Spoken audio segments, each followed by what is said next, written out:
সাংবাদিকদের মুখোমুখি রাজ্যের মুখ্যমন্ত্রী মমতা বন্দ্যোপাধ্যায়।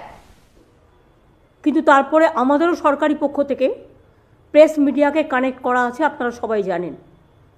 তো যদি আপনারা রেডি থাকেন তাহলে আমরা শুরু করতে পারি। আর যদি আপনারা মনে করেন না একতরফা বিজেপি যা বলবে সেটাই হবে, তাহলে কিন্তু I am sorry, I cannot wait. এতটা অপেক্ষা আমার পক্ষে করা সম্ভব নয়।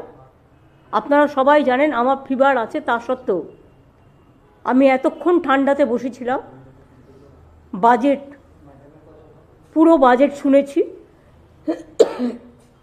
তা সত্ত্বেও আমি বসে আছি, কারণ আপনারাই মিট করতে চেয়েছিলেন। যদি প্রেস মিডিয়া মনে করেন আপনারা আমাদের বক্তব্য শুনবেন না, আমার তাতে কোনো খেদ থাকবে না। আমি তাহলে বলবো thank you so much, sorry, আমি আর 5 মিনিট দেখব।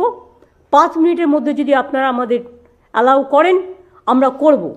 বাট কেউ যদি ঘরে গিয়ে বসে থেকে জোর করে মনে করে আর কাউকে বলতে দেবো না, একতরফা বলার অধিকার একমাত্র একটি রাজনৈতিক দলে, তাহলে আমি সরি, তাহলে প্রেস মিডিয়ার এই রোলটাকেও আমরা ভালোভাবে গ্রহণ করতে পারবো না।